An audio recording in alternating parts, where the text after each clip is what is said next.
Hi, friends. So Mrs. Eckert and Mr. Schneider and I were trying to think of a way for me to help out during this time that we have at home. And I suggested that I do a read aloud because I know how much you guys like it when you get to have that during class time. So I've chosen a book, and it will not surprise you which book I have chosen. Some of you, especially if you're upper elementary, will have heard this book in its entirety. Most of you will have heard at least a little bit of the beginning because it's what I like to read to you when I am subbing in your class.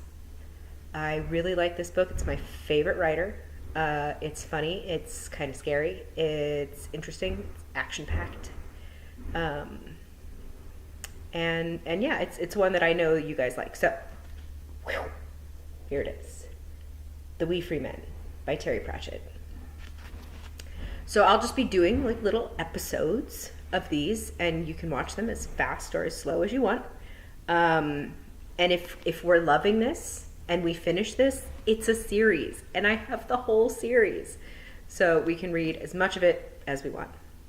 And you can always email me at Lindsay Mistretta at postoak.org if you have suggestions. Bear in mind that I can't go to the library, I can't go to the bookstore, but if the volume is too loud or it's too soft or there's something that you want to see or whatever, just let me know. And what I want you to do right now is press pause, go wash your hands, then come back and get settled in, and I'll start. So go do that now. Okay, I assume you are back. Your hands are clean, and we can begin. So, as I said, The Wee Free Men by Terry Pratchett. Chapter 1, A Clang Well Done. Some things start before other things. It was a summer shower, but it didn't appear to know it, and it was pouring rain as fast as a winter storm. Miss Perspicacia Tick sat in what little shelter a raggedy hedge could give her and explored the universe. She didn't notice the rain. Witches dried out quickly. The exploring of the universe was being done with a couple of twigs tied together with string, a stone with a hole in it, an egg, one of Miss Tick's stockings, which also had a hole in it, a pin, a piece of paper, and a tiny stub of pencil. Unlike wizards, witches learned to make do with little. The items had been tied and twisted together to make a device. It moved oddly when she prodded it. One of the sticks seemed to pass right through the egg, for example, and came out the other side without leaving a mark. "Yes," she said quietly, as rain poured off the rim of her hat. "There it is. A definite ripple in the walls of the world. Very worrying. There's probably another world making contact. That is never good. I ought to go there, but according to my left elbow, there's a witch there already." "She'll sort it out then," said a small and for now mysterious voice from somewhere near her feet. No, it can't be right. That's chalk country over that way," said Miss Tick. "You can't grow a good witch on chalk. The stuff's barely harder than clay. You need good hard rock to grow a witch. Believe me." Miss Tick shook her head, sending raindrops flying.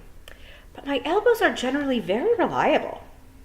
"People say things like listen to your heart, but witches learn to listen to other things too.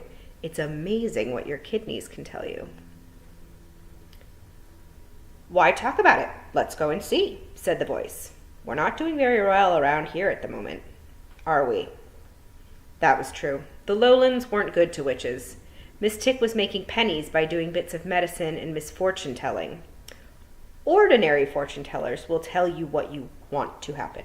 Witches will tell you what's going to happen whether you want it or not. Strangely enough, witches tend to be more accurate, but much less popular. And slept in barns most nights. She'd twice been thrown into a pond. "I can't barge in, not on another witch's territory. That never, ever works. But, she paused, witches don't just turn up out of nowhere. Let's have a look.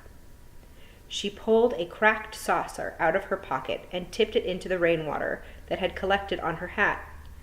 Then she took a bottle of ink out of another pocket and poured in just enough to turn the water black.